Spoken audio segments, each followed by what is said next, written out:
अज्ञानतिमिरान्धस्य ज्ञानाञ्जनशलाकया चक्षुरुन्मिलितं येन तस्मै श्रीगुरवे नमः।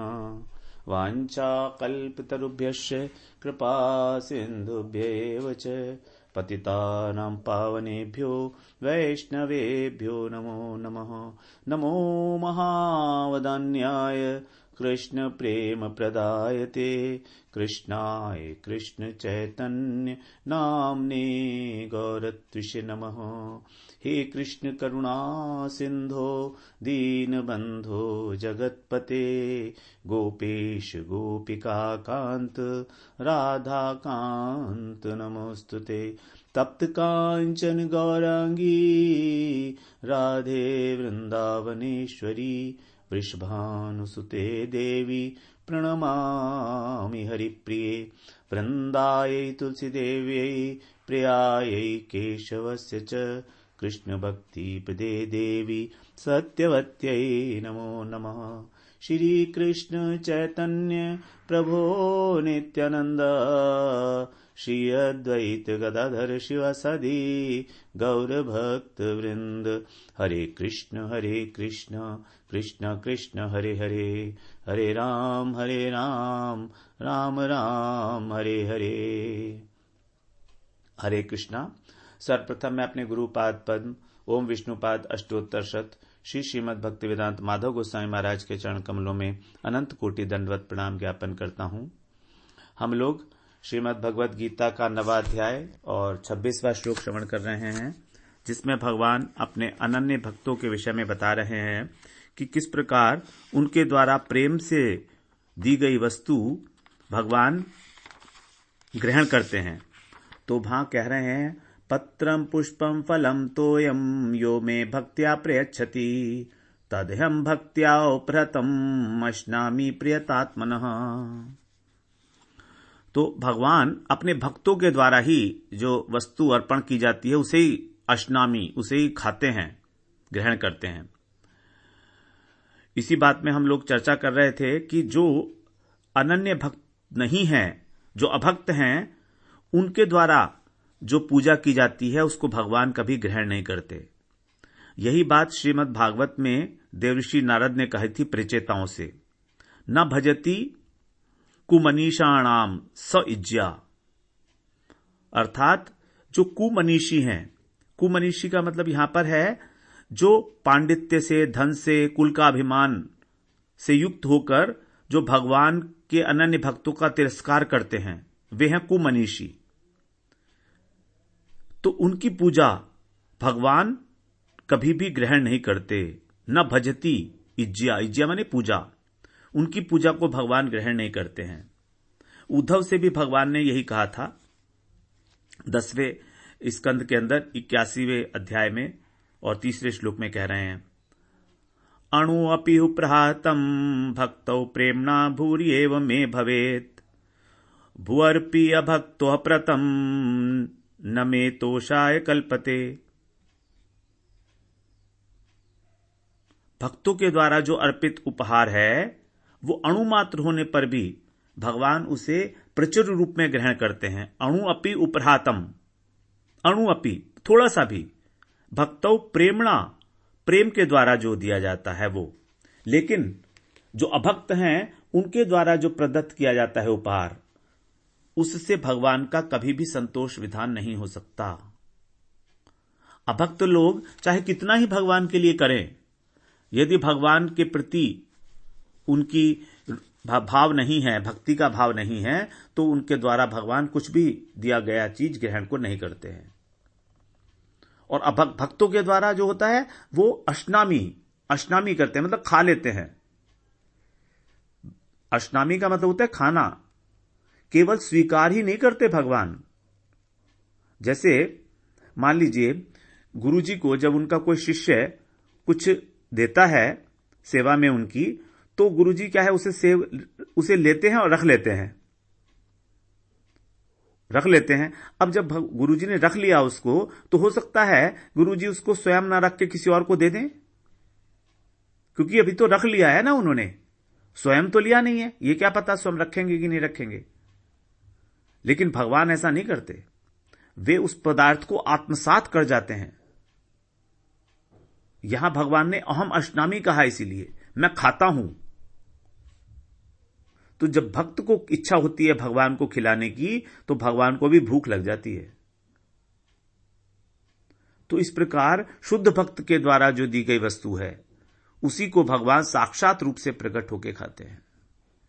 पुराणों में अनेक अनेक प्रकार की कथाएं हैं इस विषय में कि भगवान ने स्वयं जो है आकर और जो है ग्रहण किया है, उनके द्वारा दिया गया भोग। तो इससे सिद्ध हो जाता है कि भगवान पदार्थों के भूखे नहीं है, केवल भाव के भूखे हैं।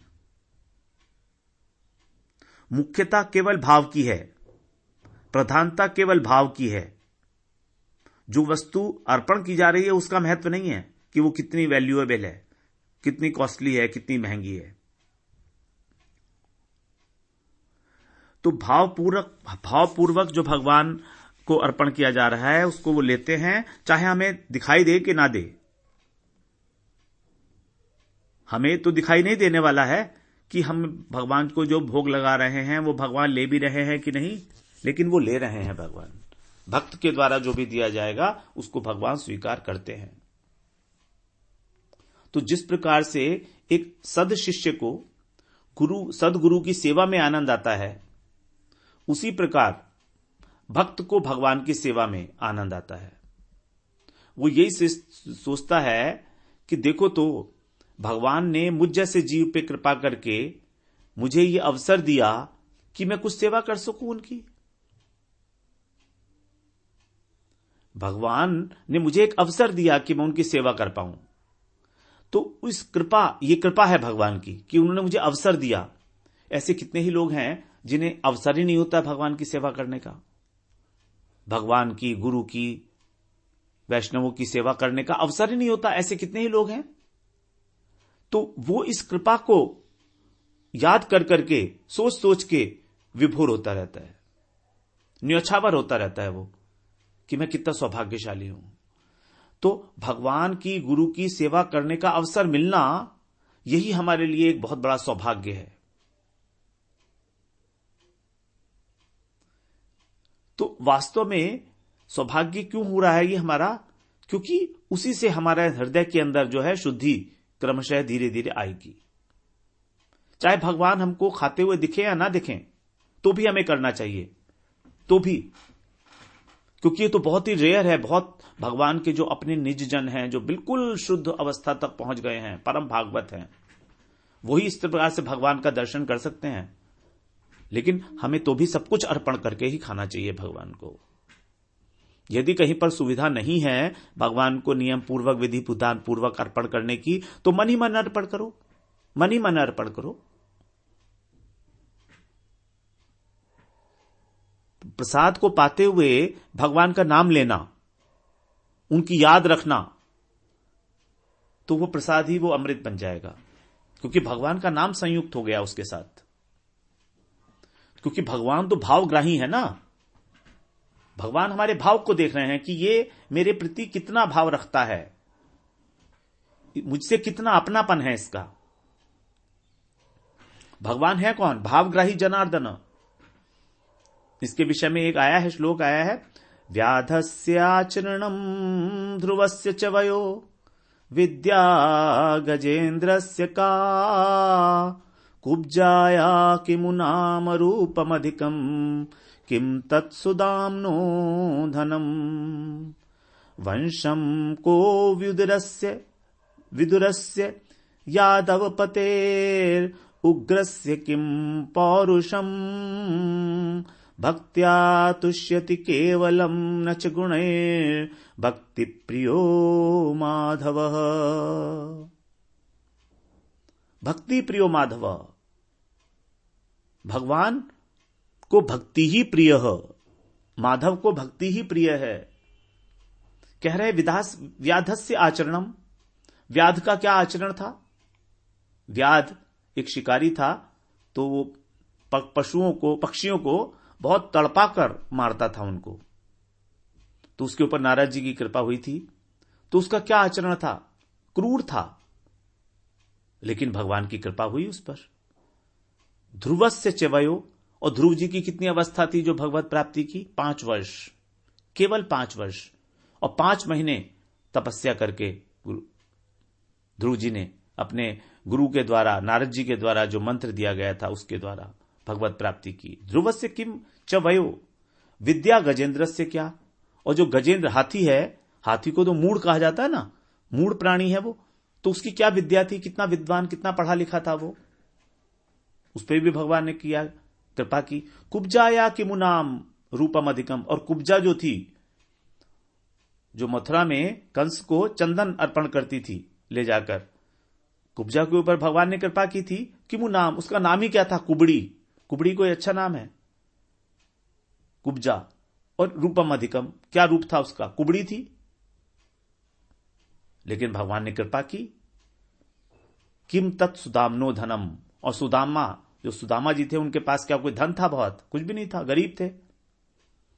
वंशम को विदुरस्य, विदुर जी, उनका क्या वंश था? दासी पुत्र थे वंश, विदुर जी दासी के पुत्र थे, उन पे कृपा की है भगवान ने। उग्रस्य किम पौरुषम, और जो कंस के पिता था उग्रसेन जी, जिनको कंस ने जेल में डाल दिया था, उनको भगवान ने छुड़ाया और फिर वहां का राजा बनाया मथुरा का। तो उग्रस्य किम पौरुषम, उनके अंदर कितना पुरुषार्थ था उग्रसेन के पास? कुछ भी नहीं था, उनके बेटे ने ही उनको कैद कर लिया। किम पौरुषम, क्या पुरुषार्थ था उनका? भक्त्या तुष्यति केवलम, केवल भक्ति से ही भगवान संतुष्ट होते हैं। तुष्यति केवलम, केवल और केवल भक्ति से भगवान संतुष्ट होते हैं, प्रसन्न होते हैं। कारण क्या है? नच गुणई, गुणों से नहीं होते, किसी गुण से। हम सोचें हमारा जन्म बहुत अच्छे कुल में हो, हम बहुत पढ़ लिख लें, हमारे पास बहुत ऐश्वर्य हो, जन्म ऐश्वर्य श्रुत श्री भी, हमारा बहुत ऐश्वर्य हो, तो भगवान हमसे प्रसन्न होंगे? नहीं। नच गुणई, क्यों? भक्ति प्रियो माधव, क्योंकि माधव जो हैं, भगवान जो हैं, वो भक्ति प्रियो, उनको भक्ति ही अच्छी लगती है, भक्ति ही उनको वश में कर सकती है। भक्ति वशः पुरुषो भक्तिरेव भूयसी, भक्तिरेव एनम नयति भक्तिरेव एनम दर्शयति, भक्ति वशः पुरुषो भक्तिरेव भूयसी। भक्ति ही भगवान के पास ले जाती है, भक्ति ही उनका दर्शन कराती है, और भक्ति ही उनको वश में कर सकती है। इसीलिए कहा गया भक्तिरेव भूयसी, भक्ति ही एकमात्र, भूयसी भगवान की प्राप्ति का सर्वश्रेष्ठ साधन है। तभी भगवान ने कहा कर्तुम सुसुखम अव्ययम, करने में अत्यंत सुगम है, क्योंकि वही तो करना है ना जो हम कर रहे हैं संसार के लिए। केवल संसार की ओर से दृष्टि लगा के भगवान की ओर लगा देनी है, बस ओनली 180 डिग्रीज घूमना है। तो हमारी जो भगवान से विमुखता है वो भगवान से सम्मुखता में बदल जाएगी। तो हम लोगों ने 26वां श्लोक श्रवण किया, अभी हम लोग 27वां श्लोक श्रवण करते हैं। 27वें श्लोक से हमारा अब पंचम प्रकरण जो है, शरणागति प्रकरण, ये आरंभ होगा 27वें श्लोक से। तो इसका पहला श्लोक हम लोग श्रवण करते हैं। यत् करोषि यदश्नासि यज्जुहोषि ददासि यत् तपस्यसि कौन्तेय तत्कुरुष्व मदर्पणम्। ये भी हमारा एक इंपॉर्टेंट श्लोक है, इसलिए हम लोग इसे माइलस्टोन श्लोक रखेंगे अपना M48। भगवान ने 7वें अध्याय में अपनी 2 प्रकार की प्रकृति बताई थी, एक अपरा प्रकृति और एक परा प्रकृति। जो अपरा थी, अपरा का मतलब क्या था? जो परा नहीं है। परा का मतलब होता है श्रेष्ठ, अपरा का मतलब है निकृष्ट। निकृष्ट का मतलब जो जड़ है, जिसके अंदर चेतना नहीं है। तो ये जो जड़ माया है, ये कैसी बताई थी? अष्टधा, अर्थात पंच महाभूत, मन, बुद्धि और अहंकार। और परा प्रकृति क्या थी भगवान की? जीव शक्ति, आत्मा, जीवात्मा। तो जो जड़ प्रकृति है उसके ही सारे विकार हैं। जिस जगत के अंदर जो भी हम पदार्थ देखते हैं वो सब इन्हीं से बना है, पंच महाभूत से। प्रपंच बोलते हैं ना इसको, प्रपंच। प्रपंच का मतलब ही यही है, जो पंच महाभूतों से बना हुआ संसार है। तो जितने भी पदार्थ हैं, जितनी भी क्रियाएं हैं, वो सब अपरा प्रकृति की देन है। तो अपरा प्रकृति के दो कार्य हो गए, एक पदार्थ और एक क्रिया।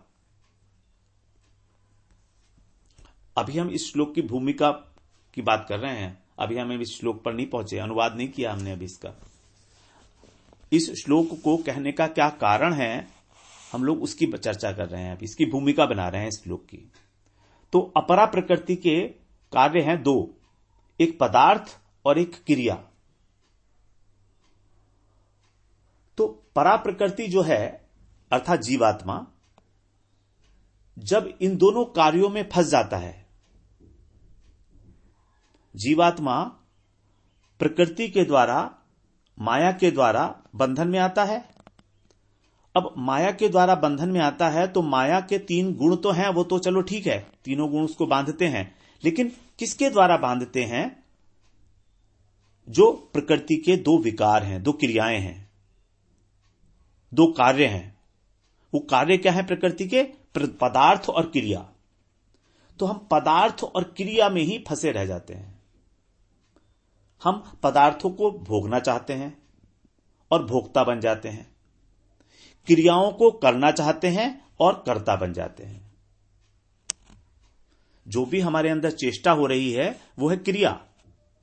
तो क्रिया और पदार्थ ये दोनों प्रकृति से उत्पन्न हुए हैं, क्योंकि क्रिया अहंकार प्रधान है। प्रकृति से महत तत्व की उत्पत्ति हुई, महत तत्व से अहंकार, तो अहंकार जो है वो क्रिया प्रधान है। इसी अहंकार से फिर पंच महाभूत, पंच ज्ञानेन्द्रिय, पंच कर्मेंद्रिय इत्यादि की उत्पत्ति हुई है। तो प्रकृति का मतलब हम समझें पदार्थ और क्रिया, यही है प्रकृति, क्योंकि यही है प्रकृति का प्रोडक्ट शॉर्ट में। तो यदि हम पदार्थ में उलझे तो समझे तो हमें समझना है कि हम प्रकृति में उलझ गए।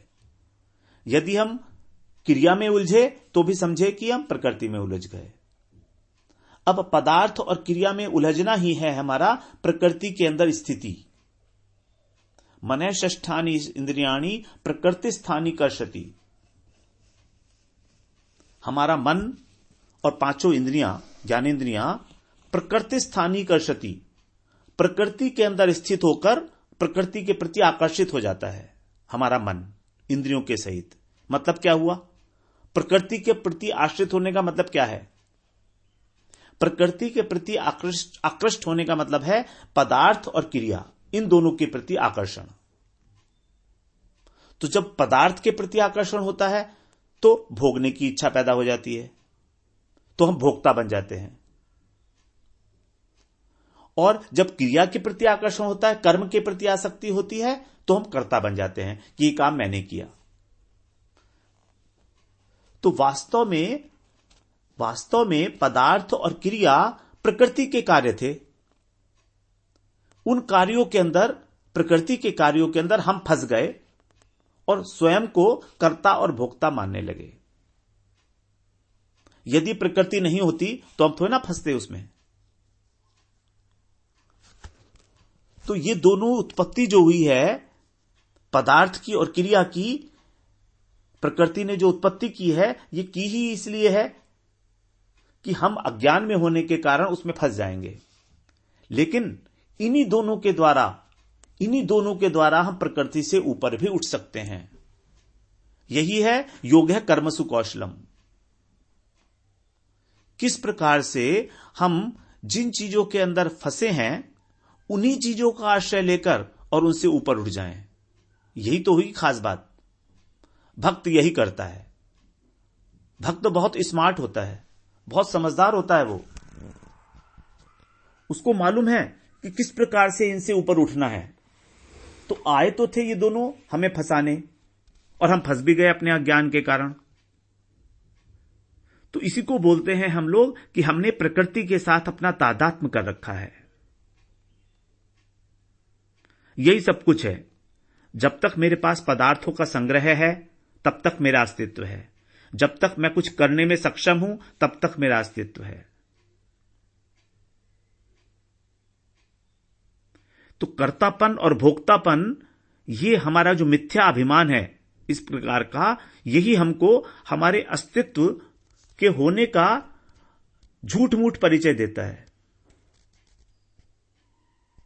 वास्तव में इस पर डिपेंड नहीं है हमारा अस्तित्व, लेकिन हम ऐसा मानते हैं।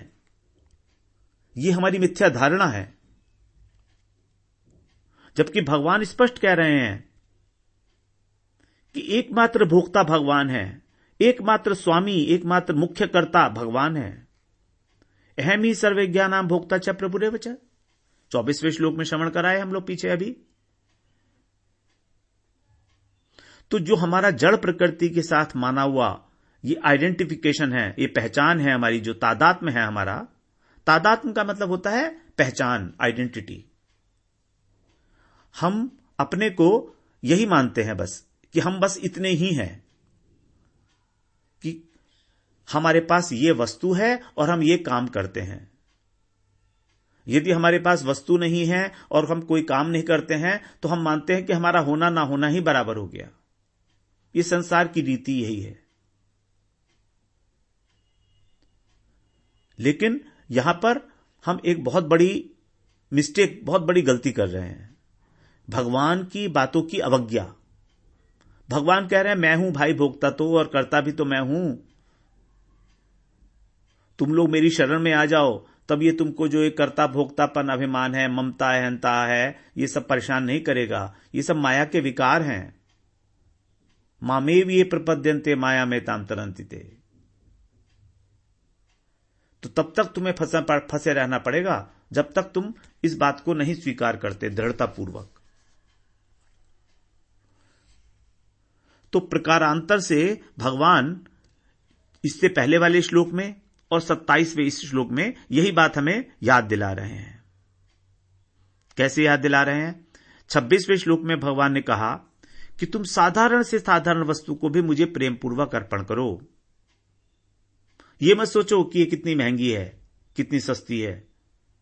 मैं तुम्हें सजेस्ट करता हूं सबसे चीपेस्ट वस्तु क्या है। पत्रम पुष्पम फलम तोयम। एक पत्ता, एक फूल, एक फल अथवा जल का एक चुल्लू जल, तो ये तुम मुझे अर्पण कर दोगे तो ही मैं प्रसन्न हो जाऊंगा, क्योंकि वास्तविक भोक्ता मैं हूं। तो ये हुआ पदार्थों का समर्पण। तो 26वें श्लोक में भगवान ने बताया पदार्थों का समर्पण, और अब 27वें श्लोक में कह रहे हैं क्रियाओं का समर्पण। आज्ञा दे रहे हैं यहां पर तत्कुरुषो मदर्पणम। ये आज्ञा दे रहे हैं भगवान अर्जुन को कि जितनी भी क्रियाएं हैं उन सबको मुझे समर्पित कर। तो 26वें श्लोक में एक जनरल स्टेटमेंट था, एक स्टेटमेंट था कि मेरा भक्त, शुद्ध भक्त जो भी मुझे देता है मैं उसको खाता हूं, वो स्टेटमेंट था। लेकिन यहां पर भगवान स्पष्ट आज्ञा दे रहे हैं तत्कुरुष्व, मुझे अर्पण कर। तो इस प्रकार से भगवान की ये हमारे प्रति एक करुणा है, क्योंकि पहले तो पिता अपने पुत्र को समझाता है कि मेरी बात मान ले, किसी भी प्रकार मेरी बात मान ले। लेकिन जब वो नहीं मानता तो क्या करता है, फिर उसको आज्ञा देनी पड़ती है कि तू इस प्रकार कर जैसे मैं कह रहा हूं, तभी तेरा कल्याण होगा।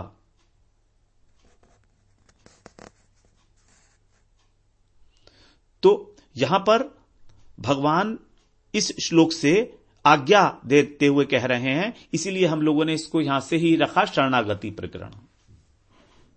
शरणागति प्रकरण नाम देने का मतलब भी यही है कि यहां पर भगवान ने कहा है कि तुम जो कुछ भी करते हो मुझे अर्पण करो, मेरी शरण में आओ। तो यही हमारा माइलस्टोन नंबर 48 होगा फिर। और अब हमारा ये जो पंचम प्रकरण है ये हमारा अब अंत तक चलेगा, इस श्लोक के अंत तक, इस अध्याय के अंत तक, 34वें श्लोक तक, 34। बहुत इंपॉर्टेंट श्लोक है ये हमारा, यत् करोषि यदश्नासि।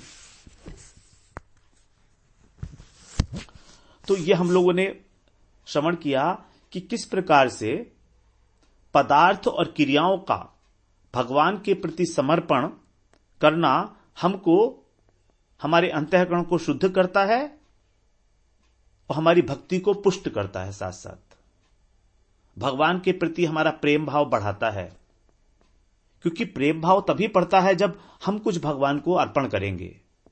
जानते ही हैं हम, जब तक आदान प्रदान नहीं होगा वस्तु का, जब तक आदान प्रदान नहीं होगा विचारों का, क्रियाओं का, सेवा का, तब तक प्रेम कैसे बढ़ेगा।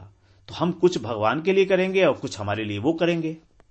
वो तो कर ही रहे हैं वास्तव में, उसको तो केवल एकमात्र एक्नॉलेज करना है सिर्फ हमको। तो अब हमारे करने की बारी है कि हमें क्या करना है।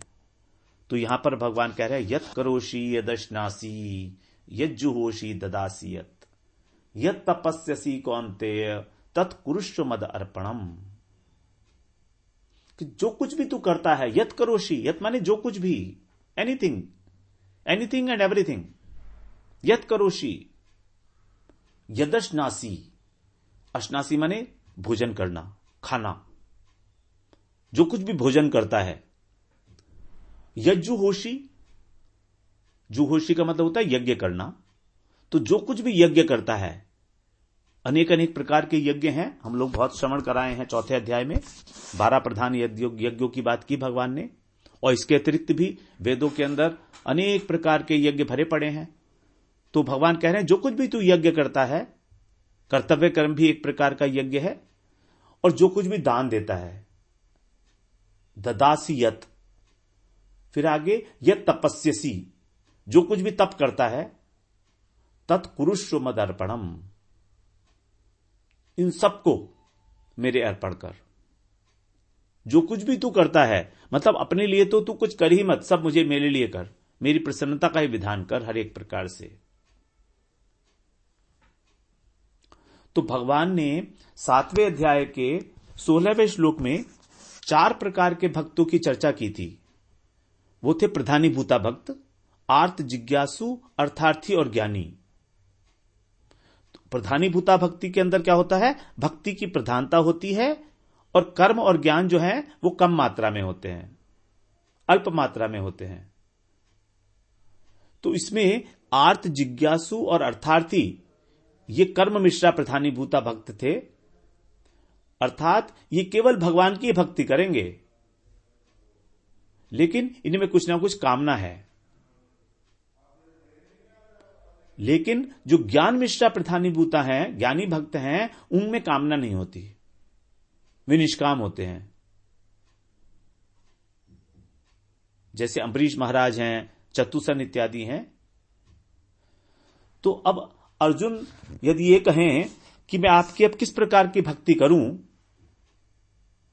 तो भगवान का कहना यह है यहां पर कि अभी तुम्हारा अनन्य भक्ति में अधिकार नहीं है। मैंने तुमसे बात तो बताई अनन्य भक्ति की, अनन्याश्चिन्तयन्तो माम, सारी चर्चाएं की मैंने, लेकिन अभी तुम्हारा उसमें अधिकार नहीं है।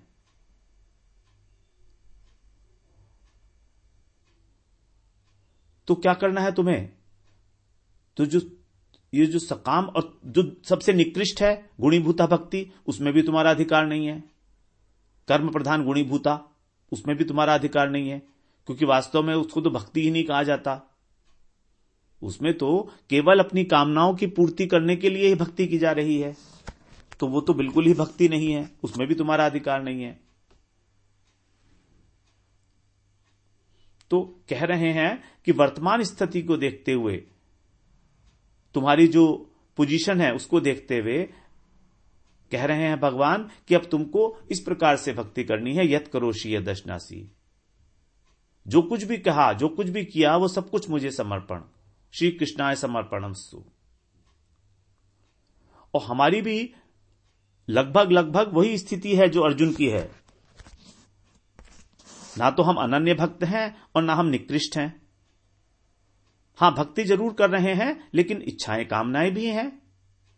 तो इसीलिए भगवान यहां पर इस श्लोक में हमारे लिए उपदेश कर रहे हैं कि हमारी सांसारिक इच्छाएं भी हैं, मगर भगवान की भक्ति भी करना चाहते हैं। तो ये जो श्लोक है हमारे लिए इसलिए बहुत इंपॉर्टेंट हो जाता है, बड़ा महत्वपूर्ण हो जाता है।